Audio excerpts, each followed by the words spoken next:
trying to turn it off, and then I can't even find it. It's gone. Yeah, it's gone. Hilarious critiques of the fast food industry for some reason. It's recording. I'm so funny. Hilarious, but also... Welcome back to the Synthetic Media Podcast, everybody. It is I, Cynthia, back for more. And it is I, the Frenchiest fry, Ethan Humphreys Yonahab. Yeah. And we're here. Today we're going to skip our recap this week because neither of us watched anything more than what we're going to talk about today anyways. So, yeah, we have a lot of stuff to do. We have 2 feature films to talk about today, and we also have a lot of news because San Diego Comic-Con was last week. So, yeah, we're going to touch up on all that stuff, all the fun stuff, all the fun news. And first, I wanted us to talk about the one we watched for last. So Deadpool and Wolverine. It sucks. Yeah. It's bad. It's stinky. I know a lot of people. It's like a lot of people's most anticipated movie of the year. I literally forgot it was coming out this year.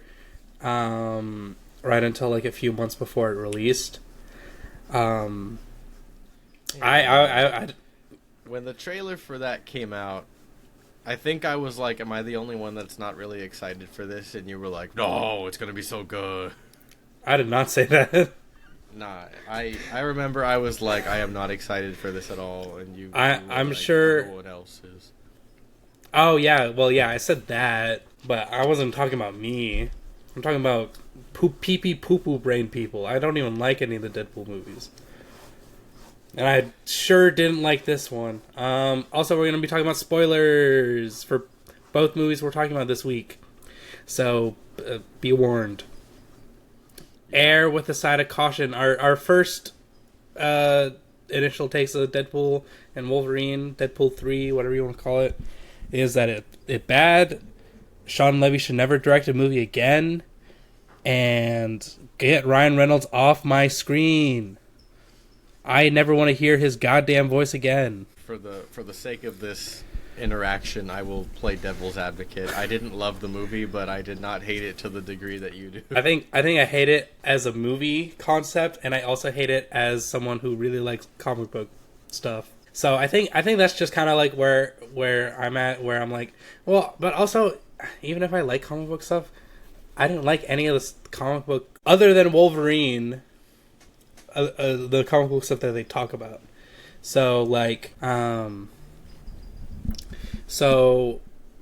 they mention the X-Men, but they don't really do anything with the X-Men. Other than the X-Men movie.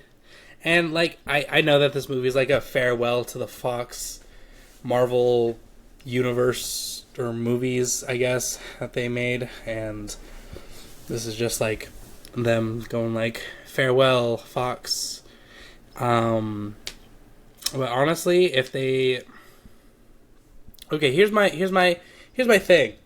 If you're gonna do stuff with if you're gonna delve into the multiverse stuff and whatever, you don't have to do one continuous timeline where everything has to fit into the MCU because of this or that reason. I think that you can... It's more interesting if you do Elseworld stories. Kind of how what the DCU is doing right now. With what they plan to do. Whether that's good or not, I don't know either. But I find that more interesting because, you have opportunities for something like The Batman, and then you have another movie like Peacemaker. That's not a movie, but that's a TV show. But Peacemaker, where it's more goofy, and it doesn't have to follow the same agenda as The Batman. And I think overall, I'm just why don't they just do if they wanted to? I know that a lot of the Fox stuff wasn't good, well, not a lot, but like some of the Fox stuff is not good. God, like the last, I don't know, 5 movies that they dropped were doggy, except for Logan, Days of Future Past, and Those are the only 2 I know that people like unanimously. yeah.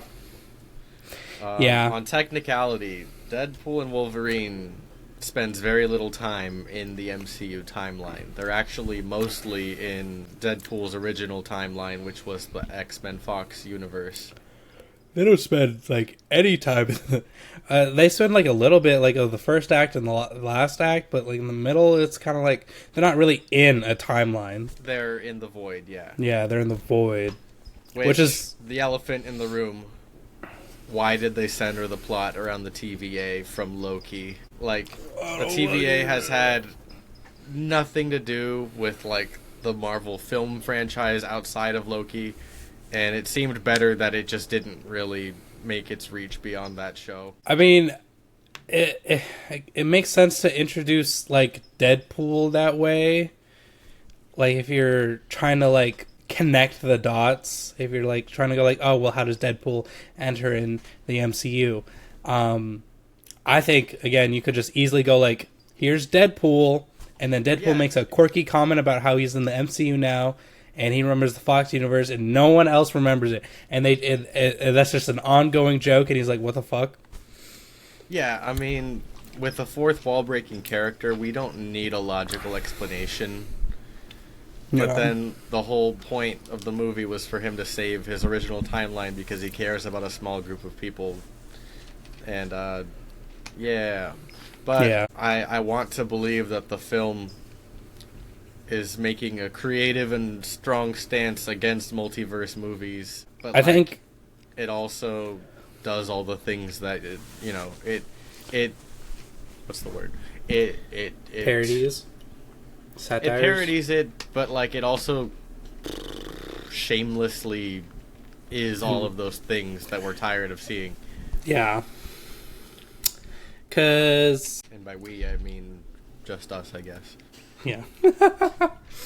Yeah, well, it's just like I'm like, I don't know. I overall I'm like watching this movie, and I'm like, and I know that it's like, okay, the thing is that if it's going to bring up that the fact that no one likes the multiverse stuff and no one likes the current MCU formula, and then follows those exact steps, that's like rewarding us with a joke at the end of the movie is not rewarding us.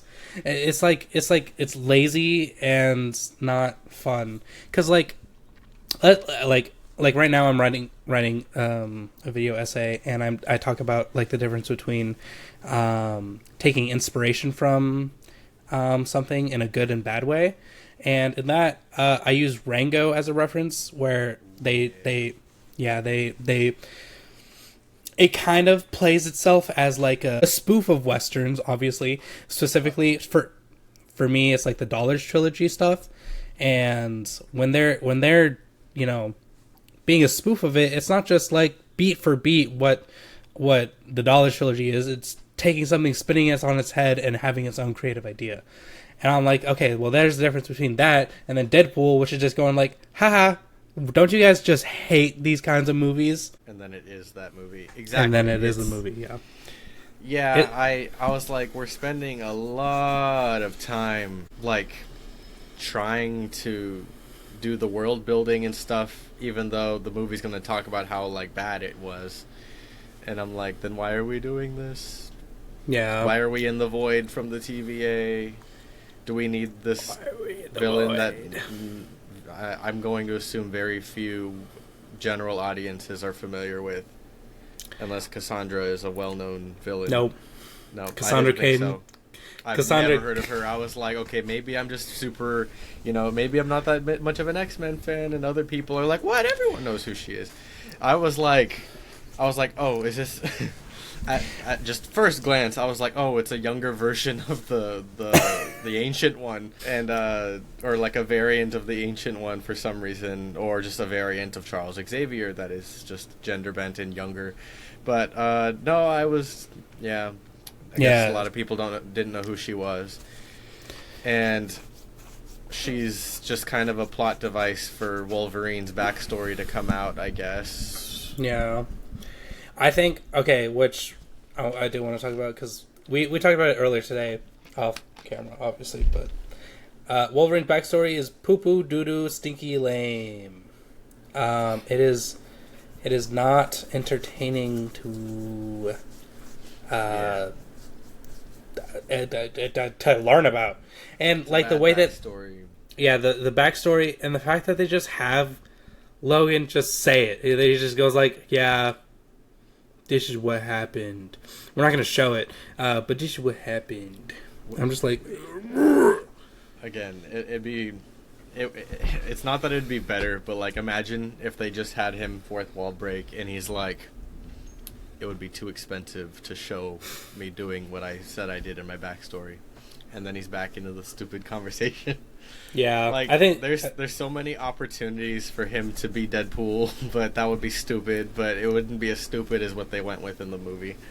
Yeah, well, I'm also like, 5 people wrote this movie. 5 people sat in a writing room and wrote this goddamn movie. Ryan Reynolds was one of them, so I'm like, and obviously Sean Levy was also one of them, which I'm like, you two motherfuckers, stay out of the writing room. Kevin Feige, also, stay out of the writing room. Get out of there. I know you were in there. But like Zeb Wells also was in the writing room, and a lot of people don't like Zeb Wells because of his Spider-Man run currently. Which Spider-Man did he write for? He's writing the current Amazing Spider-Man 616 storyline where it has whatever the fuck his name is. Oh, he's one of the comic writers. Yeah, no, he's one of the comic book writers. So he is also pretty well known for writing X-Men stories. So I was like, are people like, because people were talking about, like, they just showed a screenshot and were like, oh my god, this is terrible. And I'm like, are you talking about like Zeb Wells? Are you making fun of Zeb Wells? Or are you making fun of that there's 5 writers? I guess I don't know still, but I would guess it's that there's 5 writers. I don't ever think that more writers in a writing room is a good idea. Yeah, that's a lot of conflicting ideas. Yeah, because you can kind of just like feel it, that it's like, you know, that it's not, oh gosh, what's the word I'm trying to think of? Cohesive, thank you. Yeah. Yeah, so it's like not cohesive, it's not well executed, and it's not fun to watch. I mean, the first, again, it's like a lot of people compliment like the first act, and then say that the middle part's kind of iffy, and then the end is like okay. I'm like, I think it all sucks. It's very predictable. It's yeah. What was I gonna say? Not to be hyperbolic, but you know, it's a little bit of a bad sign when we're in a packed theater and like very few people were laughing. Yeah. Like I was expecting like cringe, like MCU fanboy behavior, like people like clapping and shouting and laughing at like the most, like any and all jokes that are made, but it was a very quiet audience. And even my lady, who tends to like everything we watched, was like, that was lame. Like, she just watched the Garfield movie and she liked it, and she was like, yeah, but Deadpool and Wolverine, no, that was lame. Yeah, and I think that's really funny, because I'm like, I think even the casual audience, not that I'm like, I'm not saying I'm above the casual audience, but I am above the casual audience. And they can like doo-doo pee-pee poo-poo humor, and that's fine. If people like pee-pee poo-poo humor, fart, fuck, cum jokes, what if we're gay jokes, fine, like, and whatever. That's the entirety of my humor, so I know, but it's still like, it's still like not, it's in the movie it's not funny because it's like targeting 14-year-old boys with edgy humor. Yeah, you know, again, I'm going to keep trying to be devil's advocate. It wasn't the most egregious movie I've ever seen. There were pretty good jokes in the movie. I did like the end credits scene kind of retconning earlier in the movie when he got Johnny Storm killed. I liked the fourth wall break when Blade was like, there's only one Blade and there's only going to be one Blade. And then Deadpool just looks at the audience, like, because we know there's a movie in production. Yeah. Like, you know, it's the subtler things like that are funny and not the there are 206 bones in the human body, 207 when I watch Gossip Girl. It's like those are like such Family Guy level jokes. Like, yeah, me, I'm just but a lot of there were jokes that stuck for me. Like, I don't think it was a terribly unfunny movie all the time. I really liked after he fought Wolverine and it pans over them and he's wrapped up in all the seatbelts in the car. It's a visually funny movie sometimes. Yeah. I don't think Obviously, you know, this is a dream buddy cop movie for a lot of people. Yeah. A lot of people creaming their jeans to see Deadpool and Wolverine together again. And well, they together did take the homoerotic humor up 100 notches, which people are, you know, debating is like super homophobic online, and you know, it probably is. I'm not gonna think too hard about it. I mean, him getting suited up and like casually getting like grabbed and tapped, like, and it would jump cut between that a bunch of times. Like I kind of went like, huh. And then it did it like 4 or 5 times, and I was like, oh, it's still going. I'm not watching an edit of the movie. I'm watching the movie. Yeah.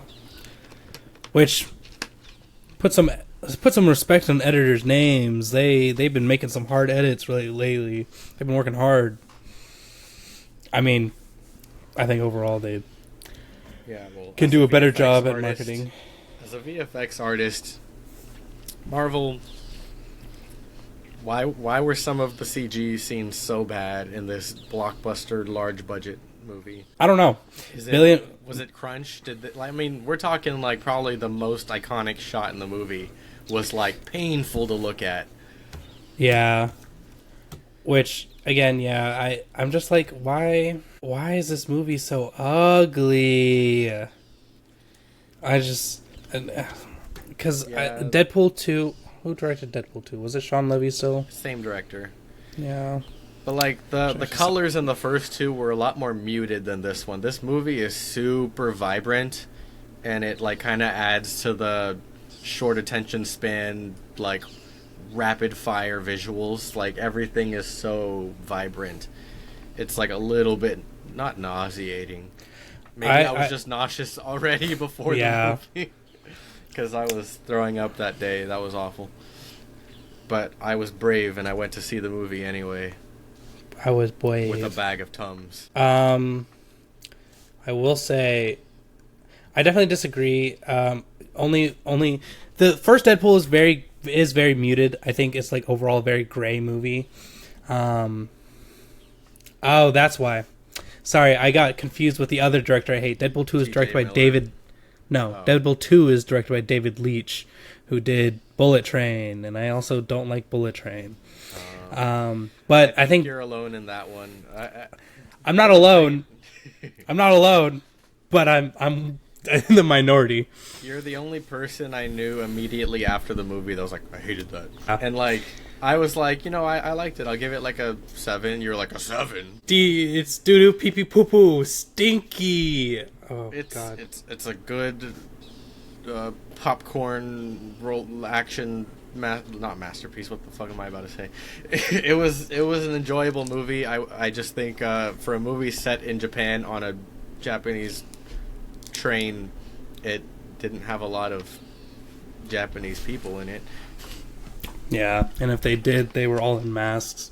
Yeah. Or getting murdered. They did have Karen Fukuhara, which was cool. Kimiko. She was one of the attendants on the train. Oh, yeah, that's right. That's right. And it also had my lady, whatever her name is. I'm actually trying to see what it is. Which actor are we talking about? I definitely like Bullet Train more than Deadpool 2 or 3. My light-skinned queen. Oh, Zazie Beetz. Yeah, Zazie Beetz. Ah! Yeah, too bad she didn't last long in the movie. Nope. Neither did Nope. Bad Bunny. Nope. No. Which my friends were so upset that Bad Bunny plays like the El Lobo, like this big Mexican character, despite Bad Bunny being Puerto Rican.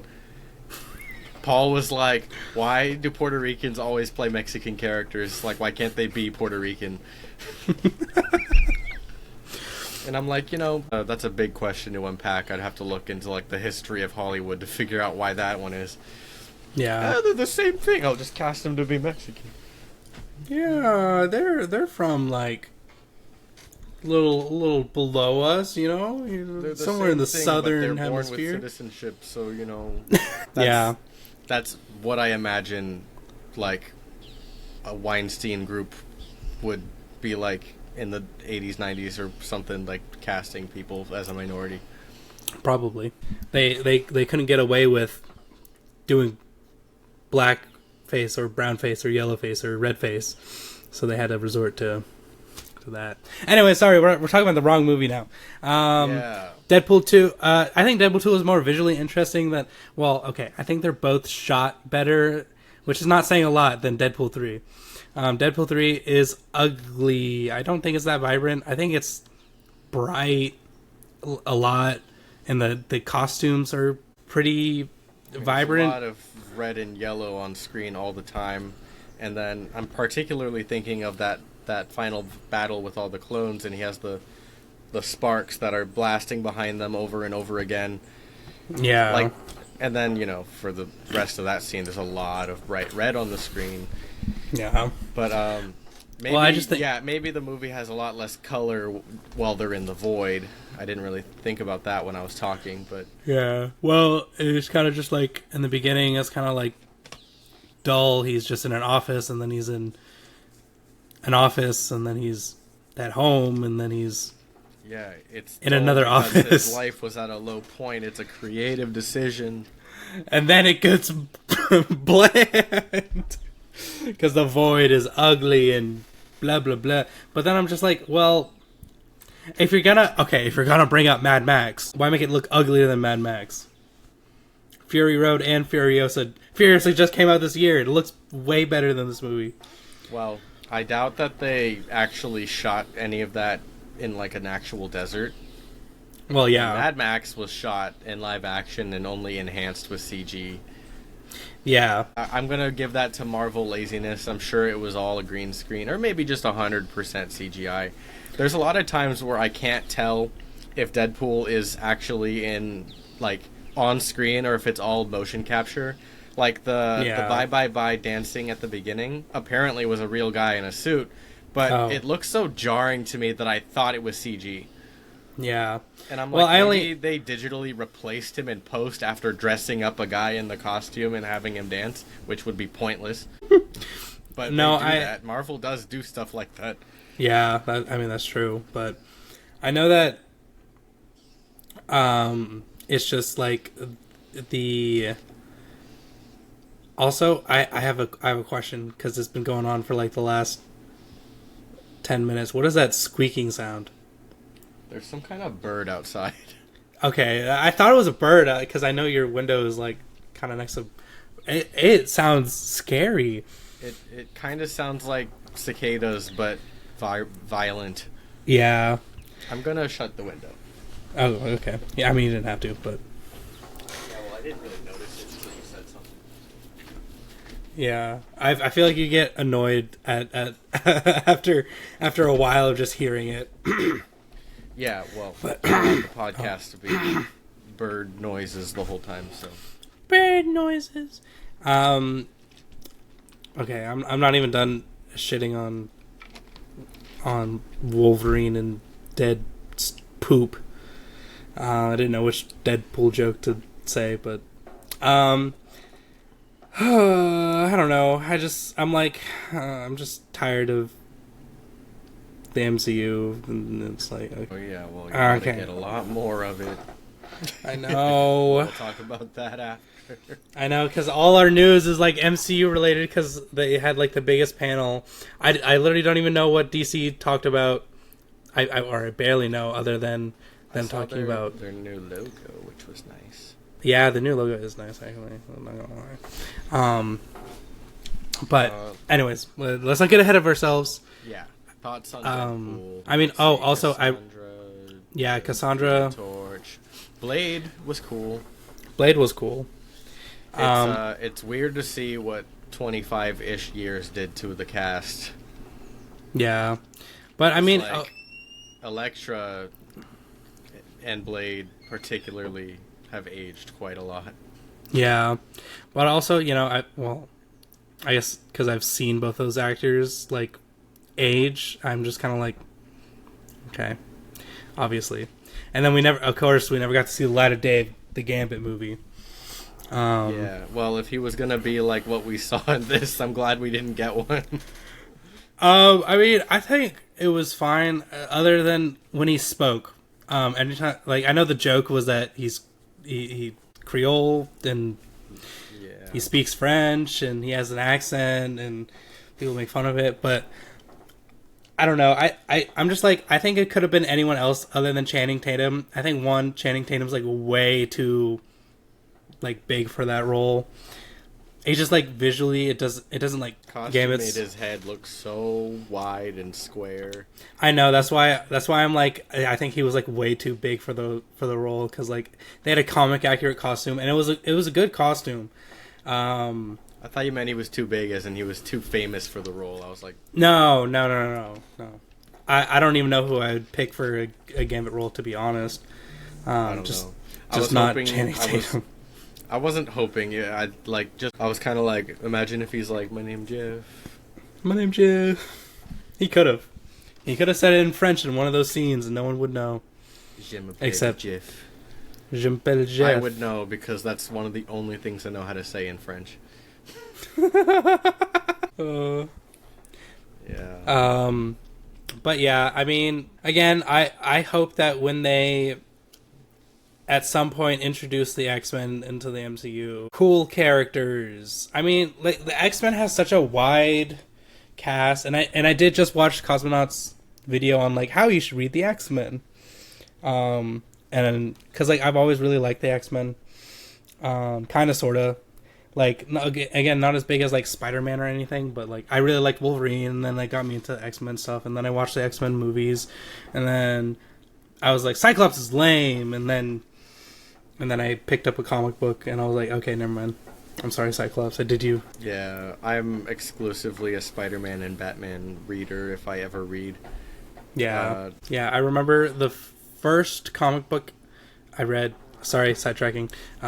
But the first comic book I read was a Flash comic book. It was Flash Rebirth, the New 52 one, and it has like every single Flash in it. Reverse Flash is the main villain, which they call him Professor Zoom, and I was so confused at who Professor Zoom was, and I was like, who the fuck is Professor Zoom? It's the Reverse Flash. He just goes by a different name. I had Professor Zoom for school in 2020. I went to school on Zoom. I understood. I made a very ambiguous face. I was like, oh, but yeah. So yeah, it's just kind of like watching Deadpool and interact with these characters, and like I know they're all like kind of like, oh, these are the rejects, reject squad of the Fox, and they didn't really do anything with X-23/Laura. I'm just saying both names because I know that a lot of people probably don't know that she goes by Laura, and yeah, so I think overall, pee pee poo poo stinky movie. I gave it a 1 star on Letterboxd, so I'll give it a 1 still. Yeah, again, a little harsh. I think I'd have to probably give it a 2.5 or a 3. Yeah, I don't. I barely have some positives about it, other than those like fanboy moments, fangirl moments. Sorry, just kidding. I misgendered myself. Damn, that's kind of it ruined me already. I know I'm gonna get transphobic comments already if they make it 30 minutes in without making something transphobic. But yeah, one star. I'm trying to think of any final thoughts about the movie. Nope, it's escaping me. My hatred is leaving my body, and I don't ever want to think about this movie again. And then, speaking of scary things, Oddity was a movie, and it was a scary one. It was actually really good, yeah. Because now I wanted to uplift myself and talk about a good movie. Because we're going to go back down and talk about the MCU again. What an experience Oddity was. I haven't felt the same, like, dread and, like, just, like, fear of, like, jump scares, like, that are, like, not just bad jump scares since Smile. Yeah. This is one of those movies that made me shout because I, like, wasn't expecting something to happen, and then it got me. And it didn't, like, it didn't make me mad because it was, like, a well-done jump scare every time. And, yeah. But it also balanced out jump scares with, like, genuinely, painfully like, yeah, like, slow-burning moments, like, with the wooden man. Yeah. Dude, the wooden man was so, like, just eerie. Like, just, like, his vibe was just so off-putting. And I also, I like learning about, yeah. Learning about, just general, what happened? My phone started ringing, and it, like, took me out of the thing for a moment. Okay. And God, what was I saying? Just watching real life practices on how people, like, in the real world do witchcraft, and how they kind of applied that into the movie overall with just that. I think that was just, like, a nice touch overall, just because obviously I'm not, like, an expert in witchcraft. That's not my practice. But it's nice to see that instead of just, you know, Jimbo Jumbo. I want to praise the world building of this movie, the witchcraft in particular, because we've seen a lot of horror movies in theaters together, and very few of them give you an idea of, like, how the magic in the world works. Like Longlegs and, you know, many others. This one establishes so much for you so quickly, like, that, you know, these magic things do exist, and that we have this protagonist that just doesn't believe in them. And, like, I just really love, like, how every scene and every moment of dialogue, like, is important, and, like, none of it, like, made me think about it later, like, you know, like, I wasn't, like, feeling like there were any loose ends at the end. I was like, yeah, that wrapped up neatly with a bow. It was great. Yeah. I think it wrapped up very nicely. It has a very good, compelling beginning, middle, end, and overall just, like, very efficient and effective.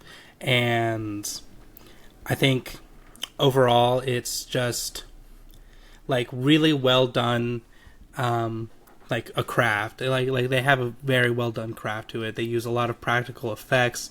They try not to use any, you know, oh my god, the CGI. Yeah. Sorry, I was just, like, blanking. If possible, which, like, again, you know, I don't think that the CGI is necessarily a bad thing. I find it a lot more impressive when someone, you know, creates something to make it visually interesting. Yeah, tangible, like, items are becoming more and more rare in film. Yeah. But tangible items make such a big difference. If the wooden man were CG, it wouldn't have hit the same. Yeah. I want to mention the just brilliance of the opening scene being the wife opening the hatch. The hatch that the sister falls through later in the movie.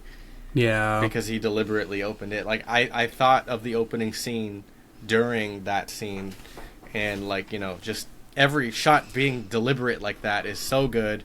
I love the intimate shots, like the man from the asylum being close up to the peephole. and like just his yellow glass eye, like it's such a visually interesting movie. Every shot felt important, every moment of dialogue felt important, and the twist, the fake out with him not being the killer, it's just so good. Yeah. I'm worried that this movie is getting neglected a little bit. Like, I don't see much people like talking about it, and immediately after watching it, I was like, this has the potential to be like a classic, maybe. Yeah. But I think that it's going to be forgotten in time. Yeah. I think it's just like the marketing wasn't particularly great. I don't think I saw a single trailer. No marketing.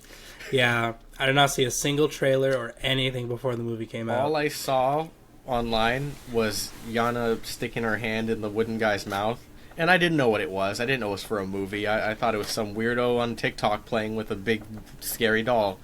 Yeah. But, like... yeah. It sometimes been something, like, so special. Yeah, because I think a lot of people would actually really enjoy this movie if they gave it a chance. The issue being that a lot of people, you know, when they're going to see a movie, they want to see like a blockbuster. They want to see what everyone else is seeing. They want to see a movie that will interest them. And then the only people really watching like horror movies are going to be, you know, teenagers who can't see an R-rated movie but have to go see a PG-13 horror like Lights Out or I don't know, Don't Breathe. Yeah, Smile was PG-13? No, I don't think so. Yeah, I was like, oh. I remember Scary Stories to Tell in the Dark was PG-13, and yeah, could have been something better, but yeah, oh man, there's so much. One of my few critiques of the movie is I think we get too many shots of the wooden man, and he starts to get less scary for me the more I looked at him. Yeah. But like those shallow depth of field shots where he's in the backdrop like fucked me up in the early movie, and when Yana's phone falls next to him after that horrifying shot of her looking down the stairway and him just looking up at her, which I hate in movies when people just pretend that the weird shit they just saw didn't happen, but I'll ignore it because she's just a dumb character. That was just super rude, and I guess that's my other critique of the movie. This man had his wife murdered for this other woman, and this other woman sucks. Fumbled. And it's just like, yeah. And I guess that's kind of like one of the points of the movies is that he didn't really care for like either of these women as people, but he cared about them as like accessories to himself. Yeah, accessories to himself, and who like complements his ideas more, and like what his goals are, I guess. Yeah. Because I mean, they don't really talk much about like the personal part of their relationship because she dies so soon. But obviously, you know, he didn't really love her. Obviously, he murders her. Yeah, I mean, he's clearly some kind of sociopath. I mean, he even like tortures his coworker / best friend / the guy who he had kill his wife because he was no longer useful to him. Like, yeah. But what a well done antagonist! Like, I hated him with every fiber of my being, and like I like that the movie gives him reasonable deniability of Darcy being like psychic or like, you know, using witchcraft, being like having it be real. Like, yeah, he's a man of science. You know, me in the real world, like I like to think that's how I am too, and I wouldn't necessarily believe something spiritual or something witchcrafty, even if you could pull off some kind of trick that makes it seem real. I'd probably be like, well, there has to be a scientific explanation for this. I'm glad that the movie didn't straight up show him something too, like, you'd have to be stupid not to believe it at this point.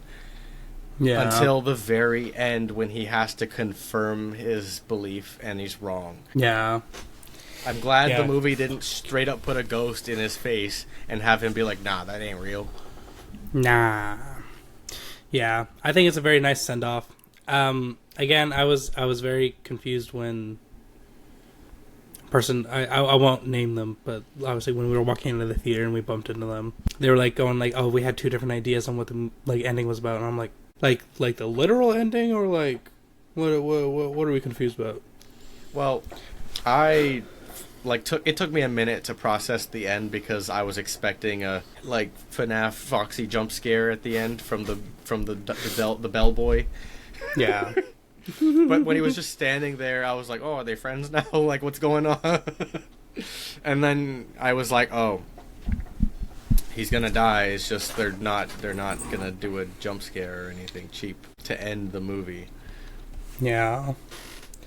Because, I mean, yeah, which is good. I think that's a lot more horrifying. I wish the bellboy looked a little scarier. He kind of looked like a fucking nutcracker zombie. Oh, I thought he looked like those zombies from Hotel Transylvania. Yeah, he looked a little like something you'd find in a kid's haunted house. Yeah. Which, again, it's fine. It's like a 30-second thing. Yeah, not even 30 seconds. He was up there for like 8. But, you know, like he looked like he worked at the Grand Budapest Hotel. Yep. And, yeah, I mean, overall, I really enjoyed this movie. I loved it. I really loved it. And particularly just, like, how effective it is being scary. And then just, like we're right now I'm having this like weird contrast of going to theaters to see a movie, it's bad. Going to see a movie theaters, it's good. Go back into the theaters, it's bad. Go to the theaters again. Hopefully it's good because next week we're watching Trap. I'm so excited for it. Getting whiplashed by movies. I know. I'm like what the freak, man.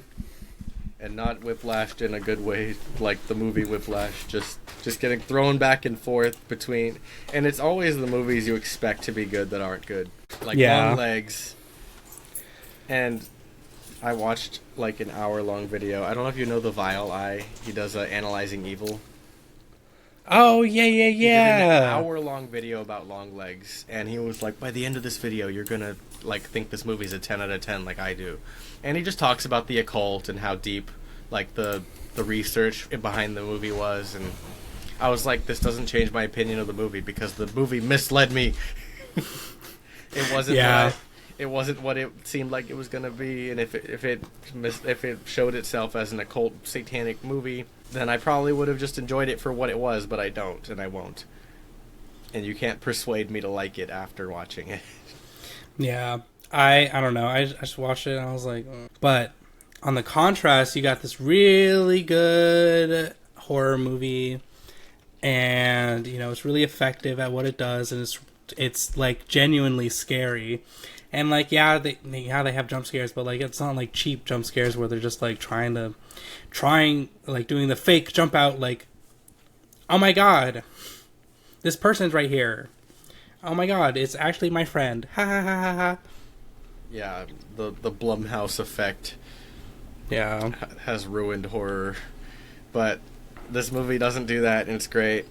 And the Wooden Man is the star.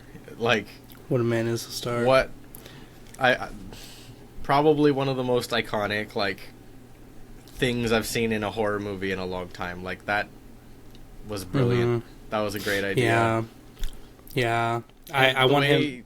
The way we didn't get to see what it was for a good 10 minutes, and they would open the box and we'd be positioned behind the box as the camera so that we couldn't really see what they were looking at until the girlfriend walks back into the house and the doll is sitting at the table.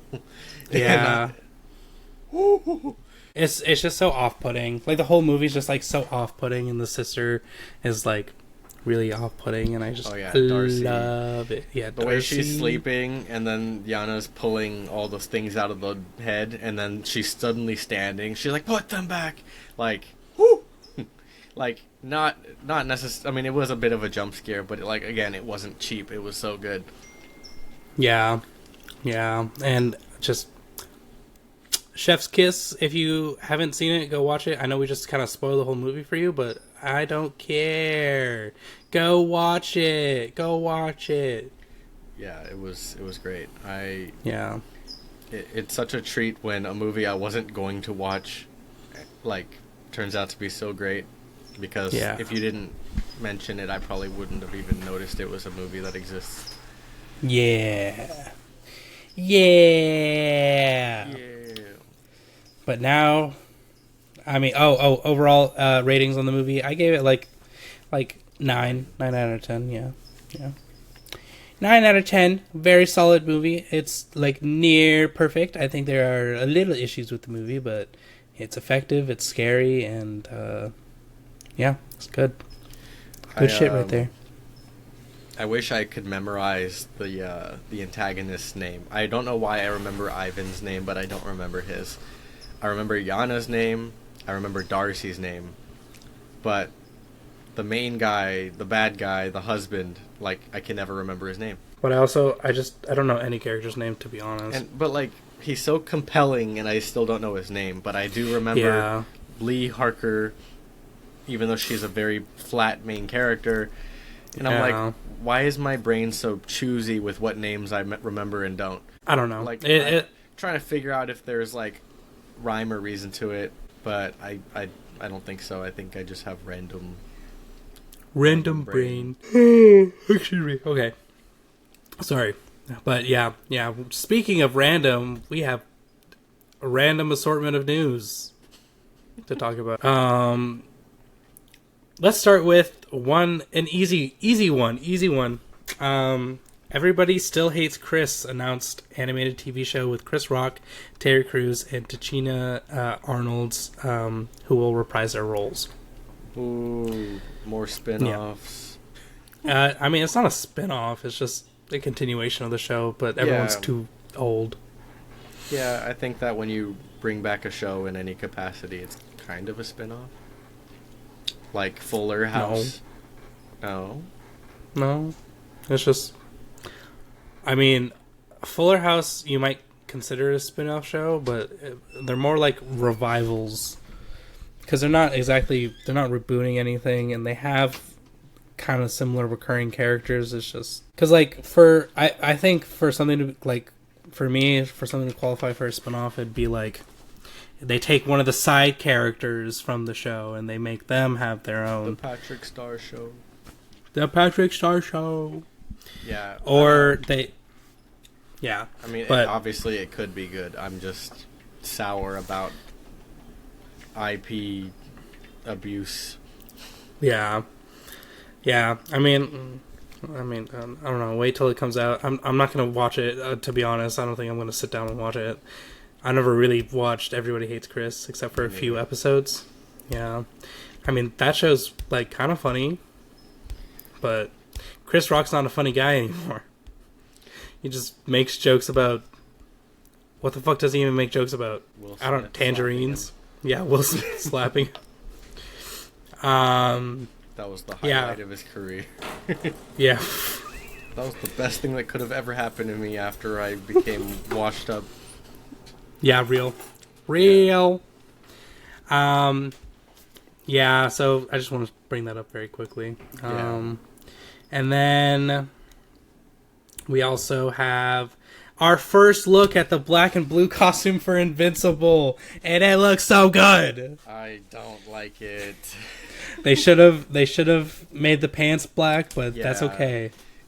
I don't like the coloring. Like, it's not the right shade of blue. It's very light, and it has like a tinge of green. I know in the shot he was in, it's like there's like orange, so it might be reflecting off the suit a bit. But like, it looks too bright. It looks like my brain's crazy.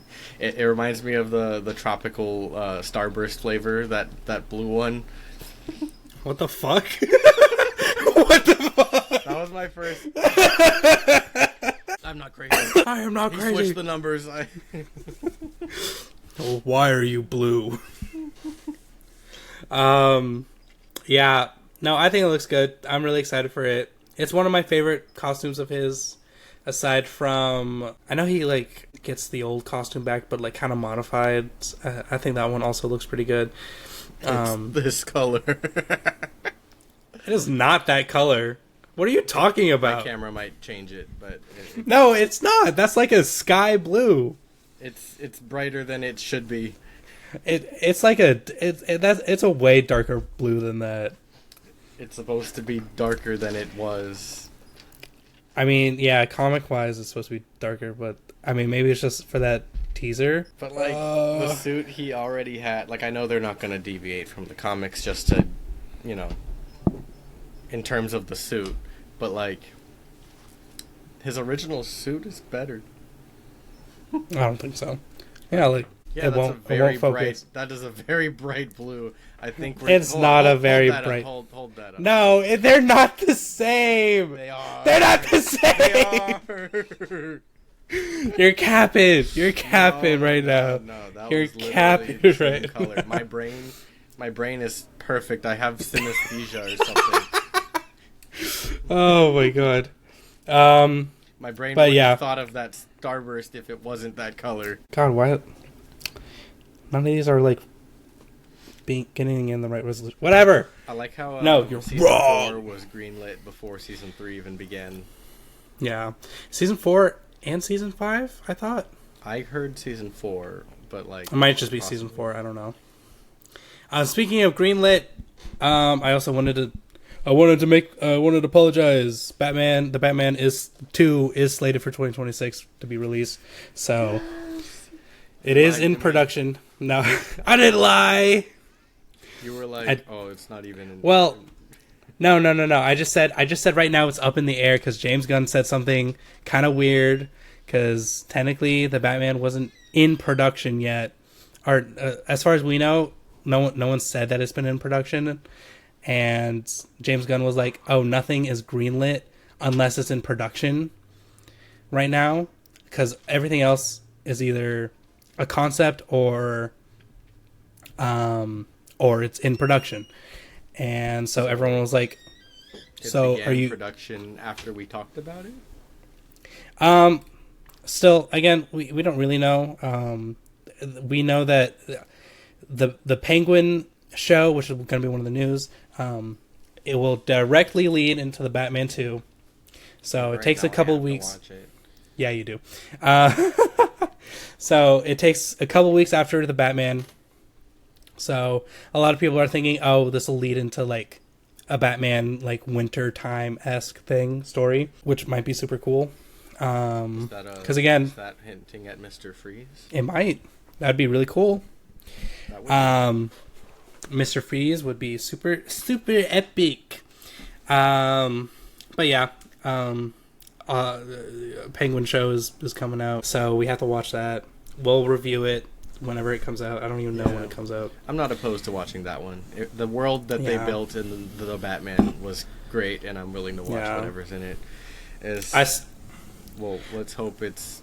I mean, I don't know what degree Matt Reeves is involved in the production, but...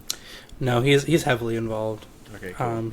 Yeah, he's been involved in the show and the Batman 2, and I think he's going to do the whole...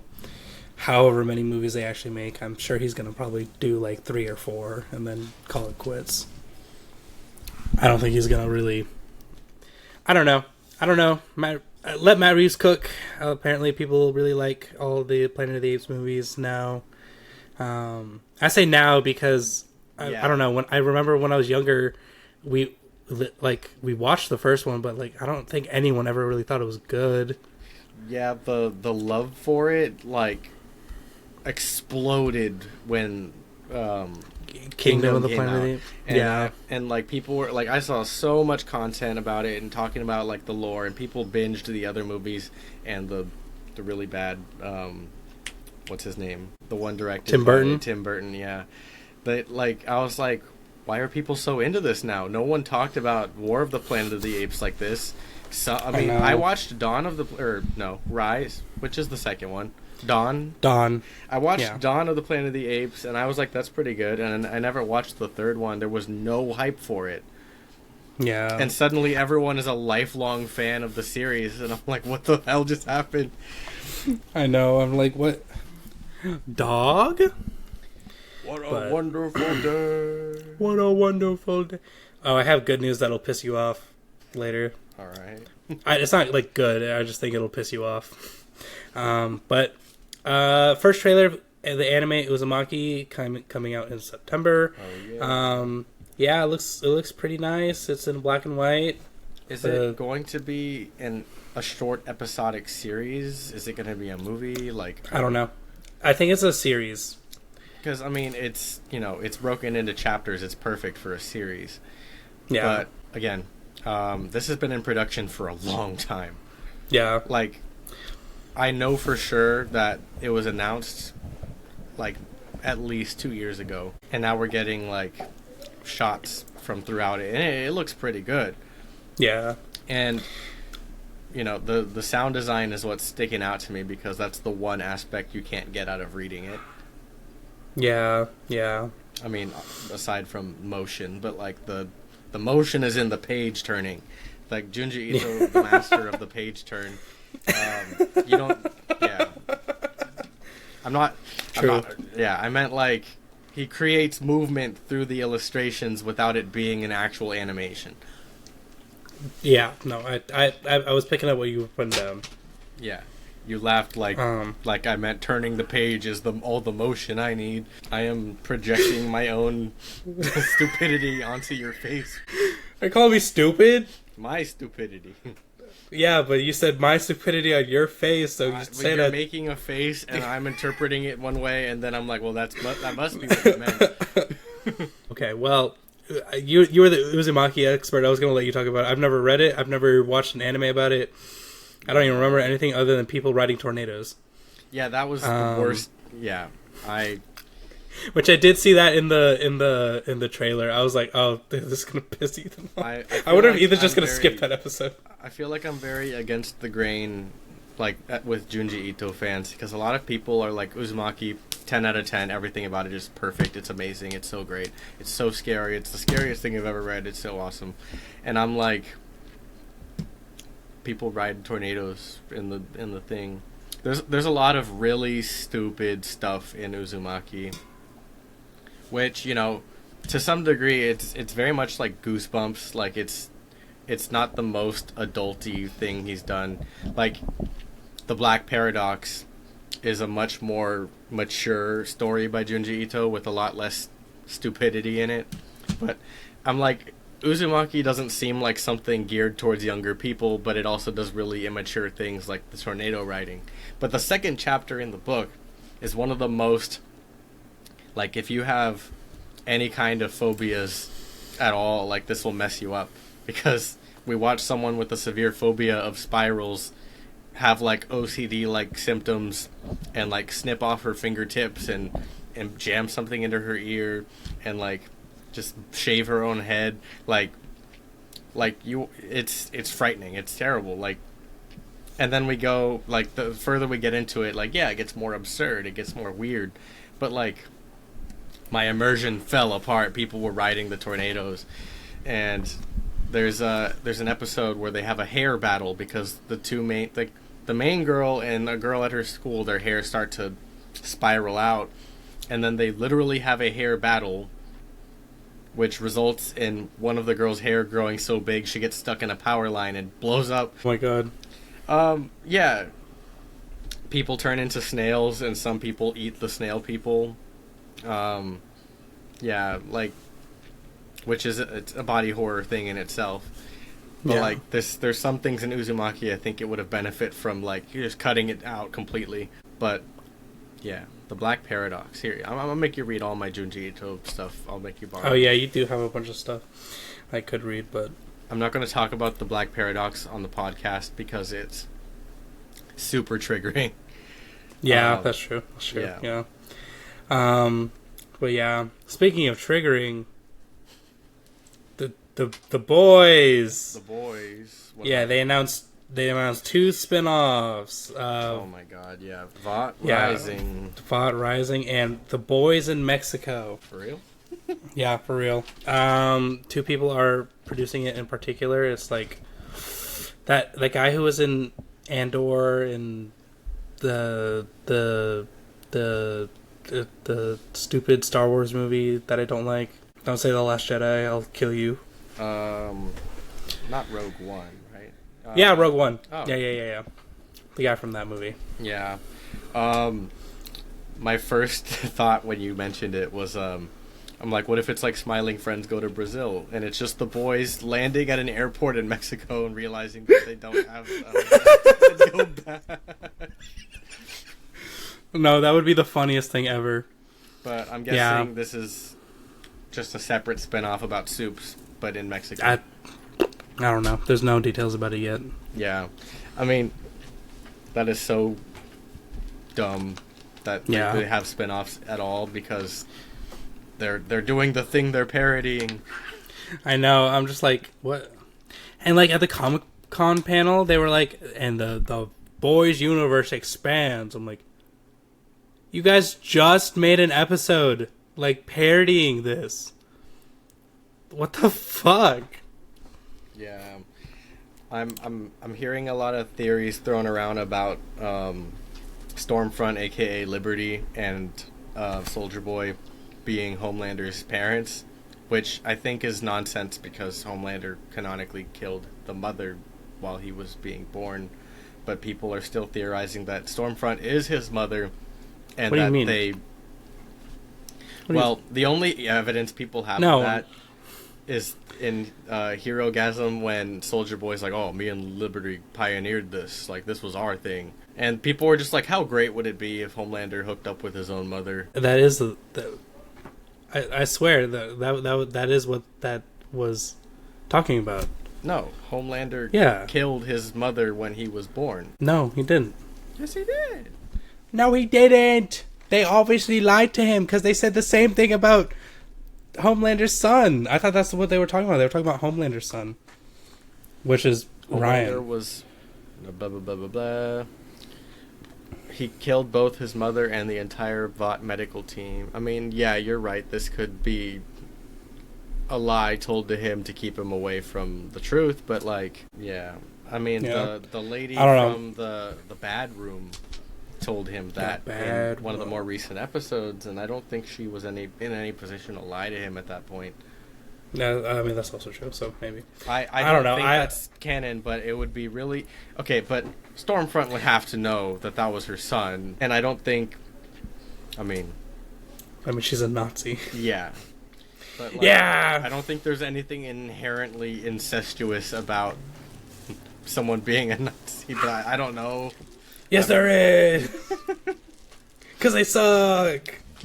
I can excuse racism, but I draw the line at incest.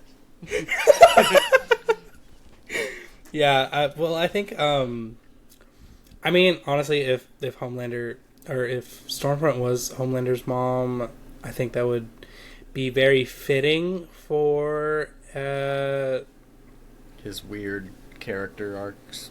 Yeah, I think overall it would be, I mean, obviously it doesn't have to, but, you know, yeah, I think that if Vought Rising achieves one thing, it's probably going to confirm or deny that. Oh, I thought you were going to expand on what you were saying. But no, yeah, I think it's going to confirm or deny the parenthood of Homelander. Yeah, true. Vought Rising. Sorry, I'm trying to get through this a little faster. We already talked about the Penguin. Rest of the MCU for the rest of the year will be Agatha All Along, Spider-Man animated TV show, and a show called Eyes of Wakanda.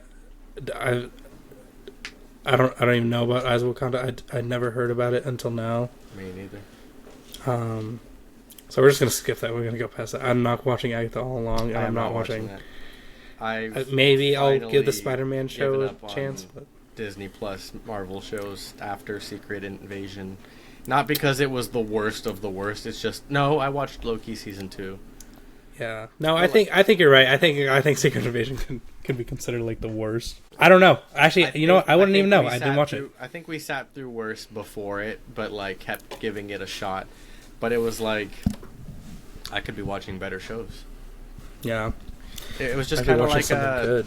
Having back-to-back Disney Plus shows was like an excuse to watch TV with Grandpa, but like I'm like, we could be watching something else. This is killing me. True. And then Witcher 4 announced, as well as a Cyberpunk sequel. Oh, yeah. For the CD Projekt Red panel. They also talked about remaking one of the Witcher games, which, yeah, whatever. And then they also talked about one more other thing, and I forgot what it was. I didn't write it down because I didn't care about it. I was like, Witcher 4 and Cyberpunk sequel. I think CD Projekt Red are too ambitious for their own good. No, probably. They're talking about two games that will probably take them another decade each to develop. Yeah. I mean, it can't be as bad as Bethesda. Yeah, I remember, 2016 when they announced Elder Scrolls. Yep. And you know how excited I was for that? Yeah. It's 2024! Yeah. How old were you? Like 14 or 13? I was 14, bro! Oh my I was 14! And now you're of drinking age? Yeah. Yeah. Oh, man. Oh. We've gotten to the news that'll piss you off. Oh, great. Well, probably. You'll just be like, it's stupid. Rick Flag will return for Peacemaker Season 2. Okay. Why? Yeah. Oh, yeah, there we go. Okay. I don't know. Like, they didn't say how he'll return. Like, he might just be a thing of Peacemaker's imagination. Yeah. Have you seen the Peacemaker anime? You mean the Suicide Squad anime? Sorry, yeah. Yeah. The Suicide Squad isekai? It is just kind of jarring, especially like the opening with Amanda Waller dancing. Yeah. I haven't watched it. Is this real? I mean, watched it either, but I was kind of sort of want to watch it. I guess I thought it was a Peacemaker anime because I saw him like in one of the things. Yeah, I haven't seen anyone really talk about it outside of that. Yeah. Outside of the opening. DC is basically gambling on some weird projects to see what sticks. Yeah, which better than whatever the fuck Marvel's got going on, because Marvel's like, we got this, guys, and then DC's like, how about this weird anime? Yeah. You want it? You want it? No, DC, I don't want it. I do not want another Suicide Squad project. Please don't renew Harley Quinn. Actually, I actually think the Harley Quinn show's fine, but I'm tired of slightly off track. You know those TikToks where it's like guess the movie by frame? Yeah. I got one the other day. I think this is definitely a plant from DC, but I was like, this kind of looks like Joker or the Batman or something, but like I don't recognize these like set pieces. And it was Joker too. I'm like, this movie's not even out. Like, you had me guessing what frame like I've seen this movie from, and it's a movie that's not even out. Like, is this some kind of stupid like industry plant to like hype me up for the movie, disguised as one of the regular pieces of content that I consume? Like, annoying. That is annoying. And to even talk about now I realize that we were gonna have to watch the Joker too, and we're gonna have to talk about it for the podcast. I don't want to talk about it. Yeah, rip. I Am Legend 2 got confirmed again. No real updates again. They just said... Didn't the main character die in the first one? Oh, you didn't know that they're going with the alternate ending sequel that you can only watch on the DVD Blu-ray extras? You mean the alternate ending that's better, but they didn't do it because blockbusters prefer Big Boom? I don't know. Do you know what the alternate ending is? Yeah, I know what the alternate ending is, but I don't like I Am Legend. I do. It's a good concept. I think the first half of the movie is really strong. I think it's really funny. I wrote a story like this for NaNoWriMo, and I never watched I Am Legend before, and it almost was like for beat the same exact movie. I'm just not original. I'm sorry. Or the writer of that movie is not original, because a 14-year-old. Sorry, I was probably 12 or 11. I was 13. I think I was in 8th grade. You did middle school. You must have been 12 or 13. Well, yeah, you were born in September. Yeah. You were probably 12. Yeah, well, yeah, I was either 12 or 13 at that point. I don't even know. But no, because NaNoWriMo was in November, so I was 13. Oh yeah, school starts in the fall. Yeah. Yeah. Bitch. Yeah, go ahead. I Am Legend is goated, but the alternate ending could have been way more impactful, and there's a really good video essay on why that I can send you. Oh, okay, I'll watch it.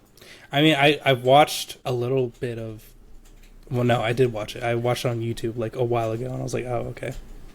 Yeah. But yeah, they're going with the alternate ending, and they're having Michael B. Jordan star in it, and Will Smith. I don't know what other thing else to talk about with that, because they haven't discussed any news outside of that. Yeah, I mean, I'm hyped. Michael B. Jordan's good. Yeah, Michael B. Jordan's good. I just feel like the alternate ending is like a good ending and shouldn't be a means to make a sequel. Yeah. Well, I mean, I guess no matter what, I'm going to think that the general audience might be a little confused if like a 65-year-old man walks into the I Am Legend 2 and sees Will Smith and he goes, I just watched this movie. Why is he back? Didn't that guy blow up? Yeah. Maybe they'll start with a recap ending with the alternate ending. Or they just, you know what they're going to do? They're going to re-release I Am Legend with the alternate ending and then just push that out like and then maybe a few months. Like the original ending never happened. No, I think they'll just promote it as you have to watch this cut of the movie to watch I Am Legend 2. Yeah. And they're gonna run with that, and they're gonna make $1 billion. Yeah, they're gonna make $1 billion in the box office. Then a more $1 billion. But yeah, that's what they're gonna do, and it's gonna be really annoying. Yeah. And then we have three last things, because San Diego Comic-Con was packed with news. This actually isn't something from San Diego Comic-Con. It's just a movie called The Bagman gets his first poster for a movie coming out in little over a month. The Bagman? The Bagman. We're talking like paper bag with holes? Nope. It's like the Bag Man. There's a Bagman 2014 on IMDb. What 2024? Come on, show me. Yeah, there's like, well. Oh, is it this thing with like the doll? Yeah, it's the doll. Interesting. What is it? I don't know. It just popped out of nowhere. There's been no news. I've never heard anything about it beforehand. They were just like, here's the first poster. And I'm like, first? This movie comes out in September. What are you guys doing? Wow. Who's on the marketing team? Apparently nobody. This is what they're going to hire me for. Yeah, you got to apply. You got to be like, I'll promote it for you. Marketing tip number 1, change the name of the movie. Bye, man. And then we're going to talk about Avengers Doomsday is announced with Robert Downey Jr. starring as Doctor Doom. Oh, yeah. Oh, boy. They're going to have him till he's 90. They're going to have him till he's 90. I literally, I've seen so many joke tweets where people are like, haha, it would be so funny if Robert Downey Jr. was Victor Von Doom. And I think it started with like Blu-ray Angels. I had to block him on Twitter because his post pissed the fuck out of me. And people are fighting. It probably started with him, and he was probably like, "Oh my god, guys, would you be in theaters if Robert Downey Jr. returned as Doctor Doom, since the multiverse is a thing?" And a bunch of people probably on board. And then Marvel, Kevin Feige is a shill, and he has no goddamn creative idea of his own, and he's just like, we have to have Robert Downey Jr. back, because otherwise no one's gonna watch the MCU. That's why we're failing right now, because we don't have Robert Downey Jr. And that's why we're gonna reveal it at Comic-Con instead of in the trailer, or in for the a Fantastic Four movie, or in the movie, yeah, like as an end credit scene. Like, But also, Victor Von Doom is like the guy who's known for not taking his mask off, so no one would know that it's Robert Downey Jr. Well, no, they would. Like, he could, just because of the way he talks. But like the fan casts were so much better. It could have been anybody. I mean, I was rooting for Giancarlo Esposito, even though I'm kind of like, he plays a lot of villains. Maybe he can be not a villain. But like the MCU is using him for what seems like a very plain mercenary-looking role for the whole for the Captain America movie, the Red Hulk movie.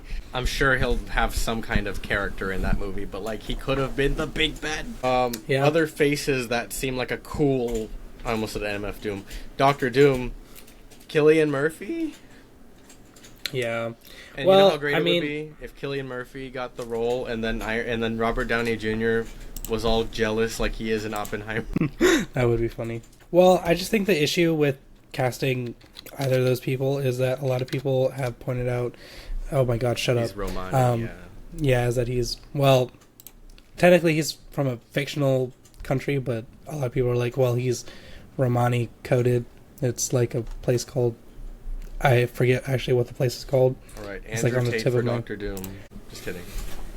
Okay, I'm going to sound real stupid here, but are Romani and Romanian the same thing? I don't know geography well enough to dismiss that, but I don't think so. I'm assuming, because you said Romani, and I'm like, yeah, sure, wherever that is. Because I'm like, I know Romania, which for a long time I thought was Rome. I don't know geography, and yeah, I seem to know geography a lot better than you do. I know. Point a country. Point out a country, and I bet you I can't name it. Oh no! If you point at an unlabeled map, I can't do it, but I can name a lot more countries than you can. Yeah.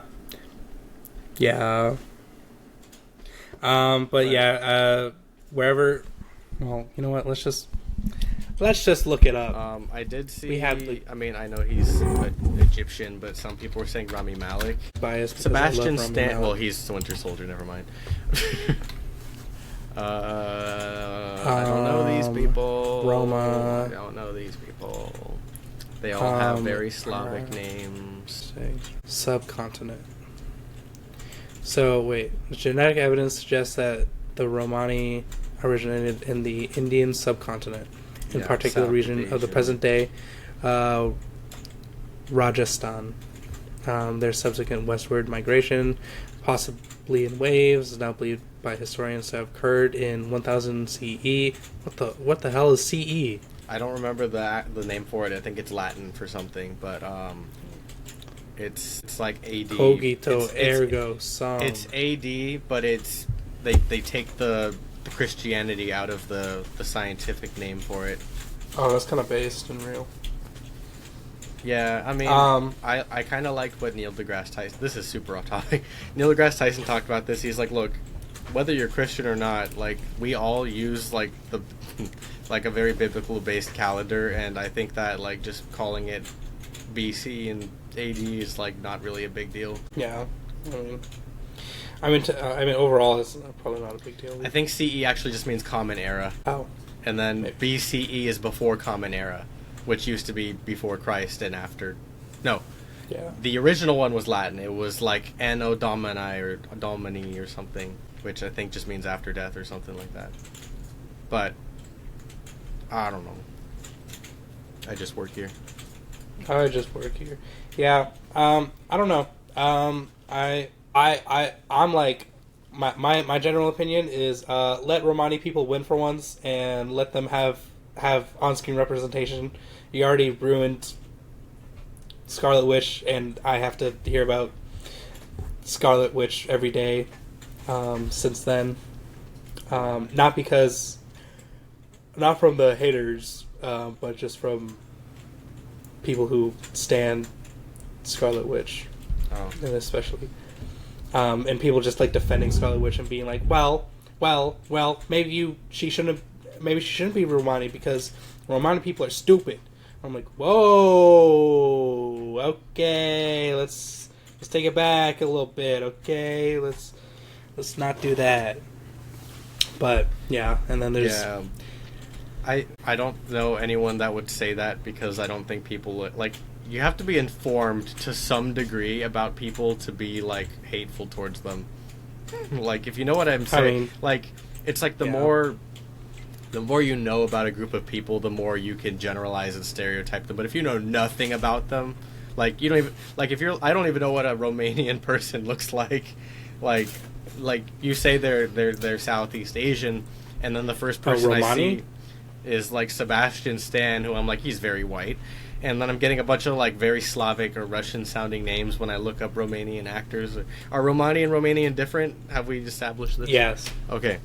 Romani actors. I think so, because all I could see is Romani. Now I'm getting a very different list of people here. Yeah. But I still don't recognize any of them by name. But I don't know many actors by name, except for like the obvious A-listers. Yeah. Well, I'm just like, I'm just on the internet and a lot, and people are just hateful for no reason, whether they know them or not, like know about people's ethnic origin or not.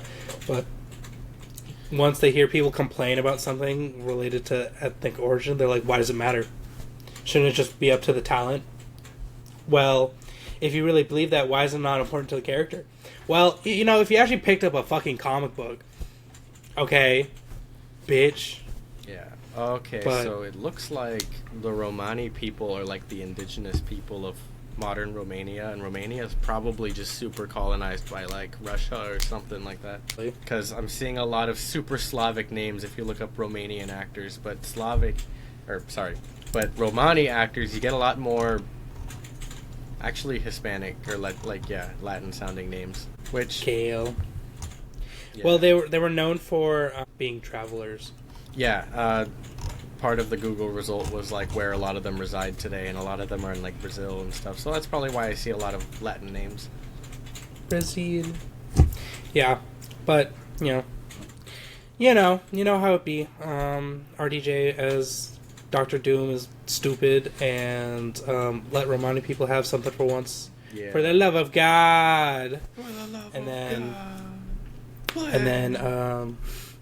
I only see there's two things I would want to see happen if RDJ was Dr. Doom.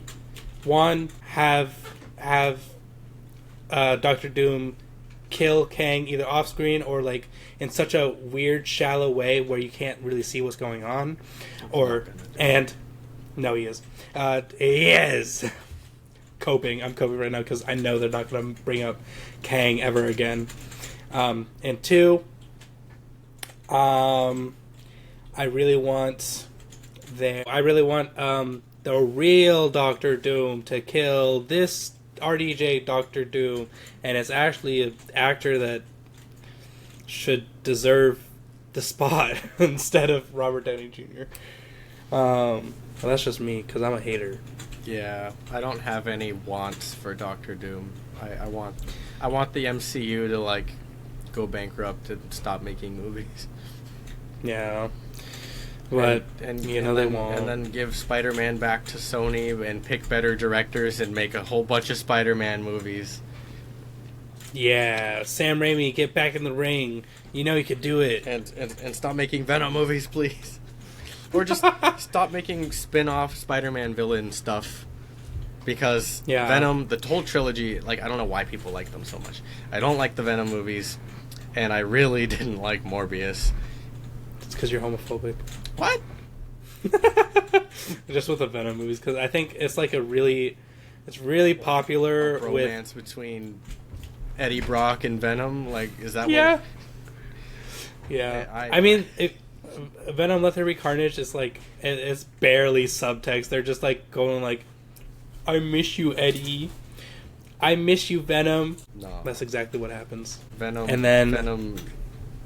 I'm not saying Venom can't exist without Spider-Man, but like, I mean, he can. If we were to get a solo Venom movie without the things that we have now, it would have to be like a not funny horror movie. Horror movie, if you call it. But yeah, I agree. I think because Venom has his own interesting comics stuff that is unrelated to Spider-Man. Like, he's not even in New York most of the time, you know? He's just doing his own thing. Yeah, god damn it. You know, he's just doing his own thing. He's like the lethal protector. That's our Bay Area representation in Marvel. We get trash Venom movies. Yeah, because we all know everyone loves those movies. And wherever Morbius took place. I don't know. I feel like it took place in like Europe or something, like Amsterdam. I don't know. Remember, but it looked very European from parts that I remember off the top of my head. I'm sure it is, probably. And then, the last bit of news is the Avengers Secret Wars has a new logo. Yeah. Because I think it was going to be Kang Dynasty and then go into Secret Wars anyways. But we're going to do Secret Wars, and then we're done with the multiverse, I think. I think we're going to be done with it. I really think. What is Secret Wars supposed to be again? I mixed that up with Secret Invasion. Secret Wars is when both Marvel and DC have done this, where they have the multiverse kind of colliding with each other, and so all the Earths start to appear. And wait. Yeah, no, that is Secret Wars. Yeah, so they all the Earths. I think this is the newer Secret Wars from like 2013. Again, all the Earths colliding with each other. Boom, boom. They kill each other.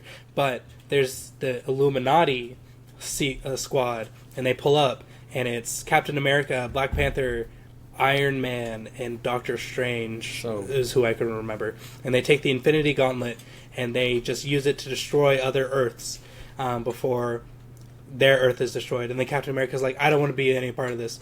And then Victor Von Doom is God Emperor Doom, and he has godlike powers, and he kills Thanos, and that's all I remember. I'm gonna go ahead and assume that none of this is gonna happen in the MCU Secret Wars. Oh yeah, probably not. I don't see any of that happening. I just want Doctor Doom to say there's only one beer left.